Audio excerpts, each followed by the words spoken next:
Eu me lembro como se fosse hoje. 14 mil reais caiu na conta. Glória a Deus. Ela deu um grito. Eu fiquei, o que foi, amor? Eu fiquei com medo, que poderia acontecer alguma coisa. Ela falou, não, é bênção. Deus abençoe sua casa, sua família, que Deus abençoe seu ministério, que Deus continue confirmando os seus passos na face da terra. Eu, Deri Young, aqui na gravação da 4ª temporada do podcast Brasil, e aqui o meu amigo Diácono Aldemir. Boa noite, paz. Boa noite, Pai do Senhor. Tudo bem? Tudo ótimo.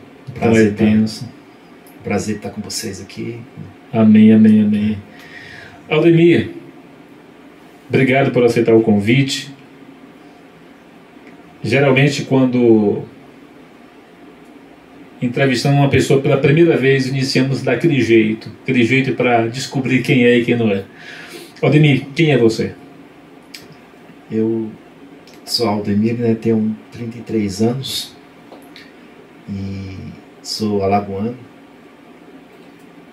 Em 2011, Deus começou uma chamada na minha vida e me tirou de uma terra, me tirou lá do Nordeste, trouxe a gente aqui para São Paulo, vim para casa da minha tia e fiquei um tempo e aceitei Jesus. Jesus me trouxe em 2011, vim para aqui crente. Deus fez uma chamada para mim dizendo que eu ia pregar a palavra dele. Amém. E ele colocou uma chama dentro de mim e ele foi trabalhando isso. Desde aquele momento ali comecei a pregar a palavra de Deus. E aqui Deus preparou para mim uma família, né? A minha esposa, a Dayana, creio que ela vai assistir, tá vendo? Meu filho, Deus me deu uma bênção, meu filho Josué, 4 anos. E de início, Deus começou a colocar nós na igreja e a gente começamos a trabalhar em uns departamentos. Comecei a trabalhar com jovens, ainda hoje trabalho com jovens também ali, na Assembleia de Deus. Comecei a pregar a palavra do Senhor e estamos aí, fazendo a obra de Deus. Amém. Trabalhando junto com a juventude. E me sinto privilegiado, né, de estar fazendo aquilo que Deus nos chamou. Amém. Aldemir, você falou que é de Alagoas. De que lugar de Alagoas? Colônia Leopoldina. Rapaz, onde fica isso aí, rapaz? Fica perto de Arapiraca, quase fronteira com Pernambuco. Então fica bem na pontinha lá. Bem na ponta. Que bênção, rapaz. Eu morei lá um tempo, em Alagoas um tempo, Delmiro Gouveia. Meu pai era missionário na época. Eu passei por Geraldo Ponciano, legal, Apiraca, Palmeira dos Índios. Tem vários lugares por lá, Tapera, enfim. Um lugar abençoado. Eu gosto de Alagoas. Viu? É uma terra pura. É bênção pura. Aldemir,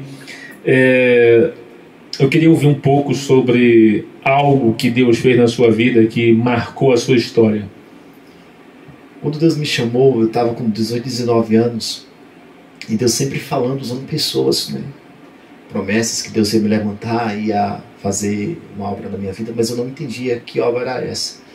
Mas eu aprendi que quando Deus faz, no meio do processo, quando você vai, então Deus vai empurrando, Deus vai treinando você no meio do processo. E Deus começou desde a minha juventude. Quando eu morava com meus pais, eu costumava dizer que minha mãe falava assim, vai morar dentro da igreja, porque era vigília, monte, madrugada, e foi aonde que o meu ministério cresceu. E com meus 27 anos, eu falei para o Senhor, agora eu quero casar. Depois de uma caminhada boa com o Senhor, tenho aprendido muito com Ele. Quando eu casei, Deus preparou tudo para mim. Deus preparou móveis, Deus preparou, no dia do meu casamento, Deus preparou um irmão com uma pasta falando assim, eu quero dar um presente para você. Aquilo me marcou muito. Ele falou assim, é uma viagem para Camboriú, Santa Catarina. Glória. Tudo pago. 5 dias. Eu creio, naquele momento, eu ia ficar num hotel com a minha esposa, a gente ia ficar ali. Mudou toda a rota, todo o plano. E Deus começou a me marcar ali naquele momento. Passa-se o tempo, né? Deus me deu um casamento abençoado. Deus me deu um milagre, o Josué, é um milagre de Deus. Minha esposa teve 2 abortos. Josué também foi um milagre. Minha esposa ficava em cima da cama 9 meses e a gente com medo de perder o Josué. E toda vez que eu ia na oração, só eu e o pastor, culto de oração, para você ver. E eu falava para ela assim: fica aqui que eu vou orar, que eu creio que Deus vai fazer um milagre. E eu fazia tudo em casa. Ela não podia fazer nada, trabalhava. E na pandemia, tudo fechado. A minha casa parecia uma farmácia. E só chorava. Eu me fazia de forte na frente dela, porque eu não chorava, mas quando eu dobrava o joelho ali, eu me acabava para o Senhor. Falei: Deus, não vou aguentar. Mas no fundo, o Espírito Santo me dava uma força, me ajudava. Eu não tinha palavras, só lágrimas. E meu cartão no vermelho, porque eu comprava muito remédio para minha esposa. De madrugada, 1 ou 2 vezes na semana, eu levava ela para o médico. E eu fiz uma oração assim para o Senhor: Deus, se o Senhor dá um carro, Senhor, não para minha vaidade, mas para eu poder levar minha esposa no médico. Mas estava tudo fechado. Da onde que vai vir minha casa? Tudo no vermelho lá, e eu no aperto. Na mesma hora eu me lembrei: vou pedir ajuda a meus pais, minha família, eles vão me ajudar. Na época eu morava aqui em Jundiaí, hoje moro em Cabreúva, voltei para Cabreúva. E o Espírito Santo falou assim para mim: não é para pedir ajuda para ninguém, porque esse processo é só você e eu. E aquilo doeu. Eu respirava toda vez que chegava uma conta ou ia comprar um remédio, eu lembrava e disse: não, vou obedecer a voz de Deus, mesmo estando nessa zona de conforto. Me lembrei de pedir ajuda do meu pastor, falar para ele como é que estava a minha situação em casa, tudo virado de cabeça para baixo, só eu e minha esposa. E o Espírito Santo falou assim para mim: também não. Eu esperei. E o medo vendo, o desânimo, mas a gente lutando e orando ao Senhor. De repente eu cheguei um dia, depois do culto de oração, toda vez quando eu chegava, eu colocava a mão na barriga da minha esposa com Josué. Ela com medo de perder também, porque ela não estava segurando. E eu orando, nós chorando e louvando a Deus. Ela abre o celular no aplicativo da Caixa. E naquele mesmo momento, eu me lembro como se fosse hoje, 14 mil reais caiu na conta dela. Glória a Deus. Ela deu um grito. Eu fiquei: o que foi, amor? Eu fiquei com medo, né? Porque poderia acontecer alguma coisa. Ela falou: não, é bênção. Olha aqui, amor. Aquele dinheiro, a advogada mandou para ela e falou assim: Dayana, é uma casa, você lembra daquela casa na justiça? Tantos anos atrás ela era solteira, saiu agora. A pandemia não estava funcionando nada. Então a gente pôde sentir o poder e a graça de Deus naquele momento. Na mesma hora o Espírito Santo de Deus falou assim para mim: eu cuido de vocês. Eu estou no controle de tudo. Com esse dinheiro nós compramos um carro à vista. Deu para pagar as contas. Minha casa, que parecia uma farmácia, diminuiu bastante. Nós não compramos mais remédio. Ela sangrava toda semana. Deus estancou o casamento. Deus estancou o sangramento. E hoje, para a glória de Deus, nós temos história para contar. O Josué, 4 anos, para cima e para baixo, com saúde. A gente, aonde nós chegamos, falamos do poder de Deus e que Ele é misericordioso. Deus, Ele nos testa, mas Ele nos honra também se a gente for fiel para Ele. Amém. Deus é bom. História boa, profunda, história, como diz o pessoal, de arrepiar. Deus cuida, Deus cuida. Diácono, você costuma pregar sempre? Prego. Já sofreu algum tipo de preconceito ao chegar em algumas igrejas? Já. Que tipo de preconceito? Eu me lembro que eu preguei aqui mesmo na cidade de Jundiaí uma vez. E nessa época eu não casei ainda, mas o Senhor já começou a nos usar cedo. Deus nos chamou. Eu cheguei numa igreja lotada, um convite de um amigo meu, que nós fazemos teologia juntos. Isso. E o pastor não conhecia, né? Mas esse meu amigo me indicou. Quando chego na igreja lotada, todo mundo de joelho. E quando eu entro assim, o pastor, dá para perceber que ele olha para mim de cima para baixo, eu muito novo. E eu dobro meu joelho ali. E muita cantoria, todo mundo canta tudo, e o pastor só dá para mim 20 minutos para pregar. Misericórdia. 20 minutos. Eu falei, Senhor, a gente se prepara, a gente ora, mas amém. Amém. Durante esses 20 minutos, eu achava que esse pastor ele não deu crédito da forma que ele olhou para mim, deu para perceber. Só deu 20 minutos e falou assim, irmão, se você puder nos entregar 5 para as 9. Misericórdia. 5 minutos aí dá para... Então 15, diminuiu para 15.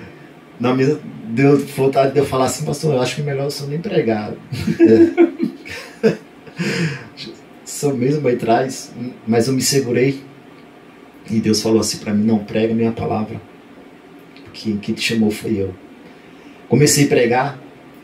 E Deus derramou uma graça, que eu acho que foi a primeira experiência que Deus me deu. Uma graça tão grande, tão prazeroso, sabe? Algo sobrenatural mesmo ali. Cada palavra que nós íamos falando, né? O Espírito Santo de Deus nos usando, o povo ia sentir o poder de Deus. Sim, aquela teologia, é uma palavra simples, básica. Eu falei assim, eu vou botar essa palavra assim, não vai dar para entrar muito no tema. Pregamos a palavra de Deus. Jesus salvou 3 almas nesse dia. Glória a Deus. Eu falei, irmão, não tem mais tempo, mas eu creio que Deus aqui quer salvar alguém. Esses poucos tempos aqui é o suficiente para Deus mudar a tua história. Naquele mesmo momento, 3 almas vieram se render nos pés do Senhor Jesus. Glória a Deus. Entreguei para o pastor e agradeci. Jesus salvou 3 almas. Depois o pastor mais uma vez pediu perdão para mim depois e falou, desculpa o tempo e tal. Mas me chamou de volta para lá, me deu mais tempo, mas o nome do Senhor foi glorificado naquele dia. Glória a Deus, glória a Deus. Geralmente as pessoas costumam julgar pela aparência, né? Julgar pela aparência, pelo que veste, pelo que tem, pelo que deixou de ter. Sempre é assim. Mas Deus, Ele sempre vai surpreender os seus servos. Isso é um fato. Ademir, quando você iniciou o seu ministério da palavra? Deus me chamou em 2011, eu tinha meus 18, 19 anos. Você morava onde? Lagoas? Na Lagoas. Lagoas. Fiquei um tempo lá, 1 ano, depois vim aqui para São Paulo. Foi onde eu comecei para os montes, conhecer pessoas que buscavam a Deus mais que eu. Deus começou a dar experiência para nós. E eu acho que com os meus 20 anos eu comecei a pregar a palavra de Deus. Que bênção. Muito novo, Deus já colocou para cuidar de jovens. Quando eu era solteiro, fiquei 4, 5 anos na frente da mocidade, na Assembleia de Deus Madureira. E logo quando eu casei, o pastor me levantou para diaconato, acho que em 2018. E já comecei a dirigir igreja, muito novo, eu e a minha esposa.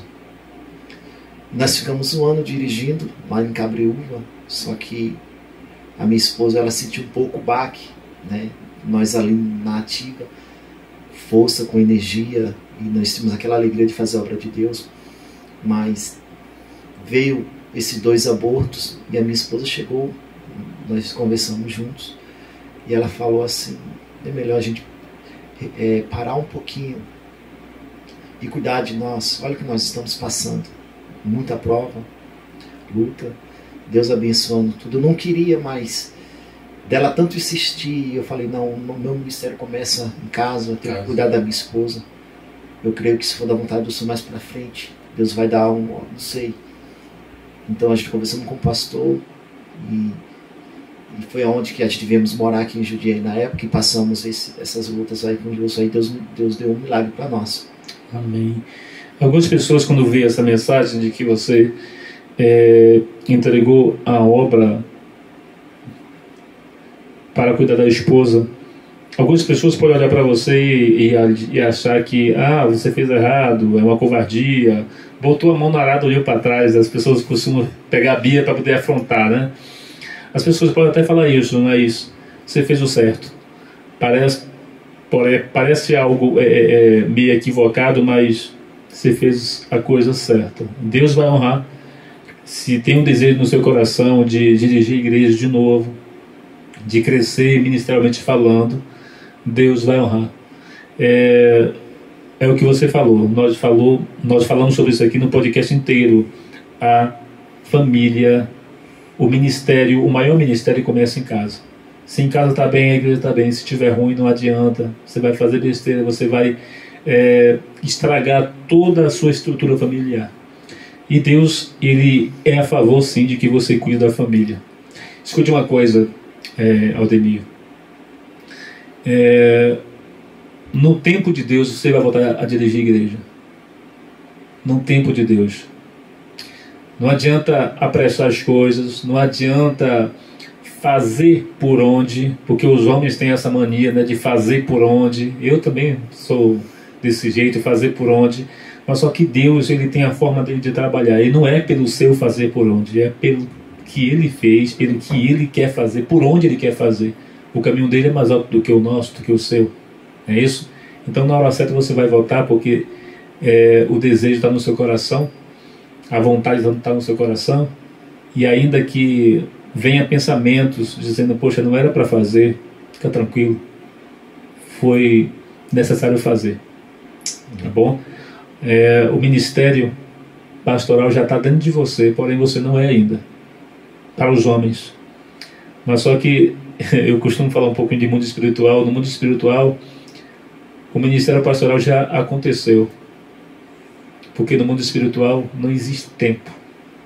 Aqui no físico que existe o tempo. Então, Aldemir, no mundo espiritual, já é pastor. Escândalo para algumas pessoas que vão assistir isso aqui.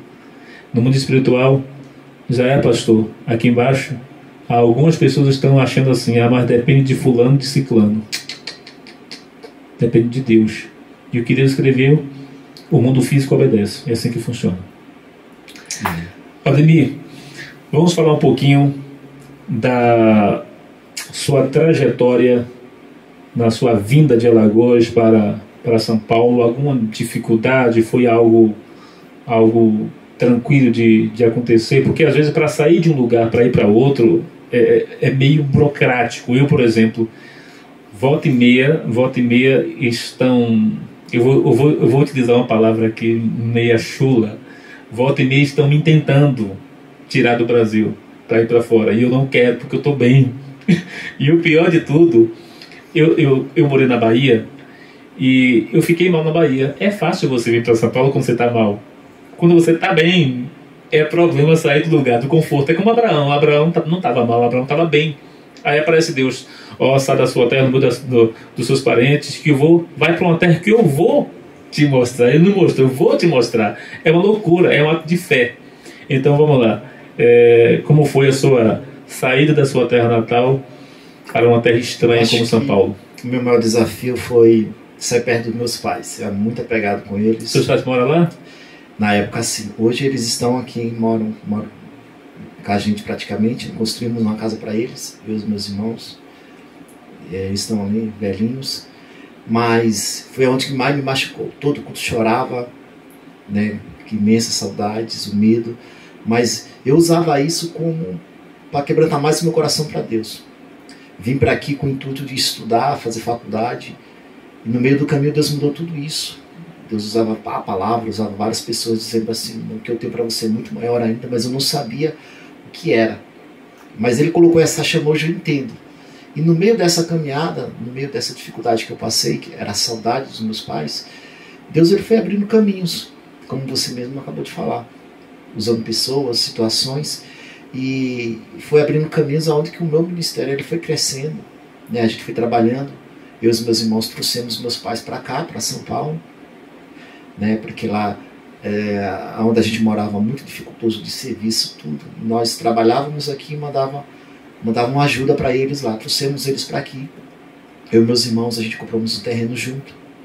Somos em 7, todos obreiros, servem a Deus, com a glória de Deus. Para resumir, nós compramos um terreno e construímos uma casa para os nossos pais. Hoje, graças a Deus, eles estão lá, servindo a Deus também. Mas eu acho que a minha maior luta foi essa, saudade. E eles vieram para aqui. Hoje a gente tem a mente mais madura, né? Eu aprendi que, como você mesmo falou, o maior desafio é você fazer o que Deus ele manda quando está tudo bem. Você olha para um canto para comer com Deus, não preciso sair daqui. Olha, eu estou bem, minha família está bem, tá, mas eu aprendi que a chamada ela é maior do que qualquer coisa. Isso aí. Você pode tá tudo bem, né, literalmente assim como Abraão, mas quando a chama ela é maior dentro de você, aquilo grita na tua alma. É loucura para o mundo, para muitos crentes que é religioso não entende, mas se Deus ele colocou essa chamada dentro de você,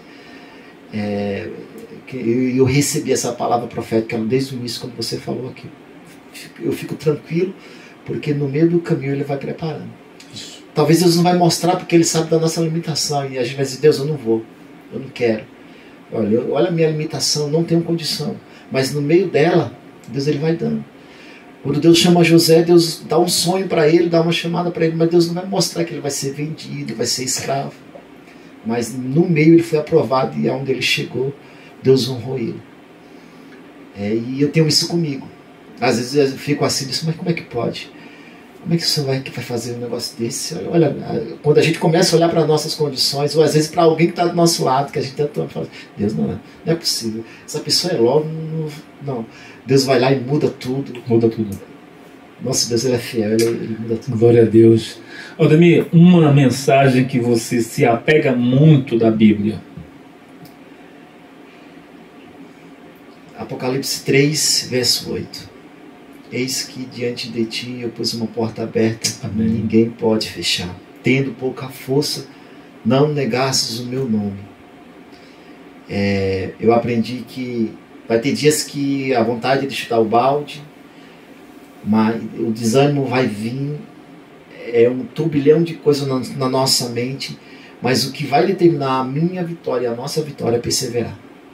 Amém. Às vezes mesmo pensando em desistir, rastejando pelo chão, não pare, não desista. Continue perseverando.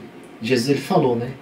Quem vai vencer não é o que começa, nem que chega no meio, mas quem chegar até o fim. Até o fim. É o seu final, é o meu final que vai determinar a nossa vitória. Para isso, nós chegarmos à nossa vitória, é perseverar. Persevera até o fim. E não busque atalhos. Às vezes não quer dar o nosso jeito, quer dar atalhos, mas a gente não precisa disso. Deus não precisa da minha condição, das suas condições para Ele abençoar. Deus quer que a gente venha estar posicionado e obedecendo, porque é Ele que vai fazer tudo. Né? Eu tenho essa mensagem comigo e eu quero compartilhar essa mensagem com você, não por etapa. Deixa Deus trabalhar, deixa Deus Ele fazer. Respira. Tá fraco, tá desanimado, continua, vai rastejando pelo chão, você faz alguma coisa, mas não pare nunca. Porque talvez você não vai chegar aonde você quer, mas aonde você está, você não vai ficar, se você continuar perseverando. Glória a Deus. Você se identifica como um pregador pentecostal? Sim. Ou pentecostal? Me identifico. Gosto. Quando eu vou pregar, eu já falo lá, pessoal, põe esse fundo musical aí. Tá, glória. E a gente começa a pregar, prega um pouco manso, contando a história, né, da palavra de Deus, e depois Deus vai lá, põe fogo, e Jesus faz a obra. Amém. O nome de um pregador que você se identifica? Marcos Feliciano. Meu amigo. Muitos vão dizer, você tá doido, tá, Marcos? Por que o pessoal fala contra, né? Só porque é político? Talvez ele possa ter mudado. A gente não vai falar as falhas dele, é político, não sei. Mas no início do meu ministério, eu passava o dia todo assistindo ele. Um fogo, uma chama. E foi aonde claro que a palavra de Deus, o Espírito Santo de Deus é o princípio de tudo, ele que faz tudo, mas cresceu de uma forma sobrenatural. Eu era uma pessoa tímida. Eu tinha vergonha de conversar com as pessoas. Quando Deus me trouxe para que coloque o seu espírito, eu começava o dia todo assistindo ele, claro, orando, buscando a palavra de Deus. Eu falei, Jesus, eu quero isso para mim também, eu quero esse fogo aí, meu Deus do céu. E quando eu cheguei na igreja, aquele menino tímido, eu costumava dar glória bem alto. Comecei, mas não era por eu me mostrar para os outros. Não, mas sabe, eu senti algo tão forte, a gente sentia algo tão forte, Deus, cada um tem uma forma de adorar o Senhor. E eu adorava, glória a Deus, aleluia, oh, Jesus, e chorava, sentia a presença de Deus de uma forma tão grande. E ele me ajudou muito. Muitos podem criticar Marcos Feliciano, como for, mas eu quero dizer, ele mudou uma geração. Ele engessou, né, através das mensagens dele do Espírito Santo, numa geração que eu faço parte dela. Eu também faço parte. Para quem nunca ouviu Marcos Feliciano, hoje, as pessoas que hoje falam contra ele, são pessoas que não deram frutos. Porque quem dá fruto não atira em quem dá frutos, né? As pessoas que não deram fruto, de alguma forma vão querer atingir a árvore que está dando fruto. Infelizmente é dessa forma. Cara, eu também ouvi bastante pregadores desse camarada, bastante. Eu me lembro na época que ele pregou em Pernambuco, eu estava morando em Alagoas, e meu pai na época não curtia muito ele não, porque meu pai interpretou a pregação dele de uma forma errada um dia. E ele estava com o cabelo aqui, rapaz, grandão.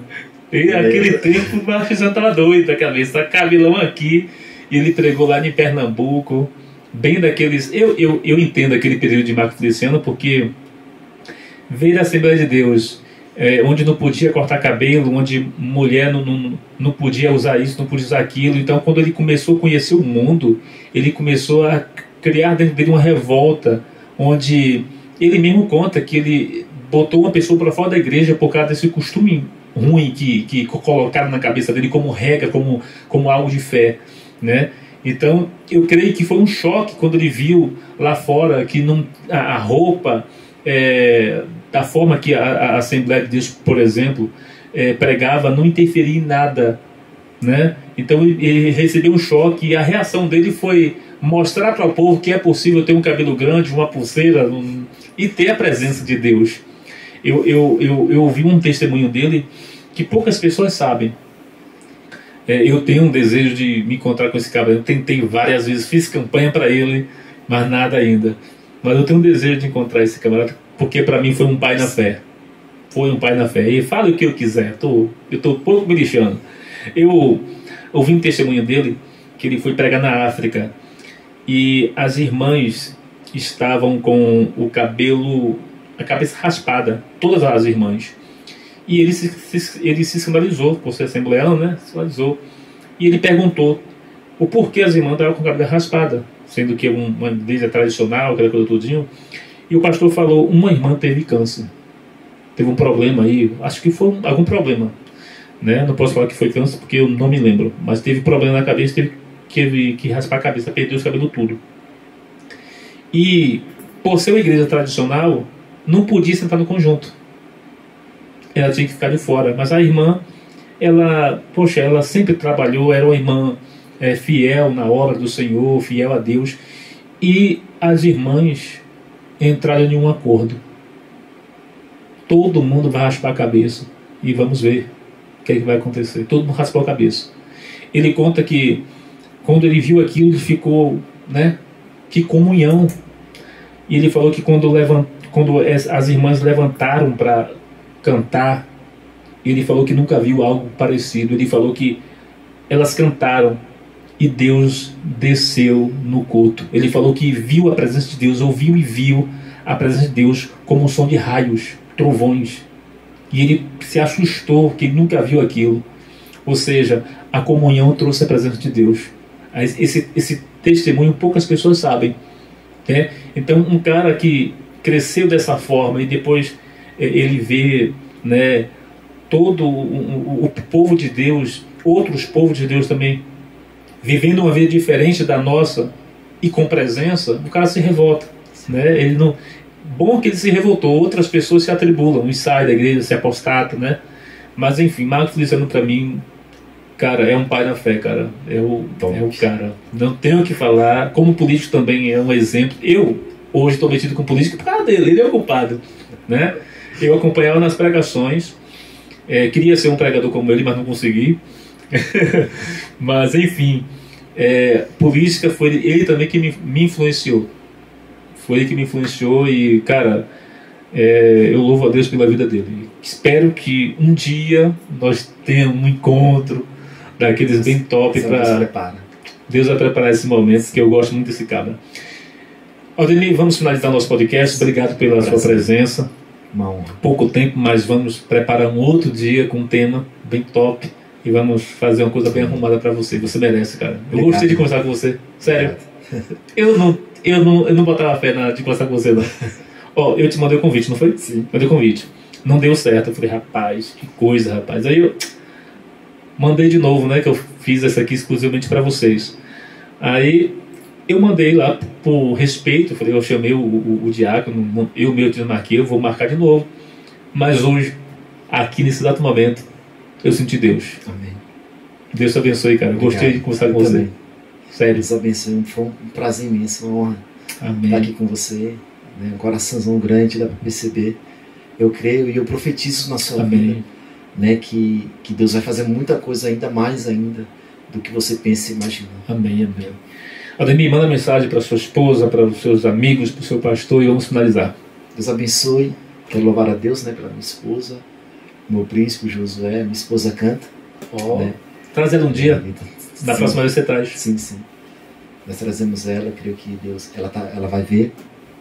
Quer dizer que eu amo muito ela, minha família, né, que é o meu ministério. E meu pastor também, né, que abençoa nós muito ali onde nós congregamos. Deus abençoe vocês grandemente. Que Deus abençoe, compartilhe e abençoe mais uma vida em nome de Jesus.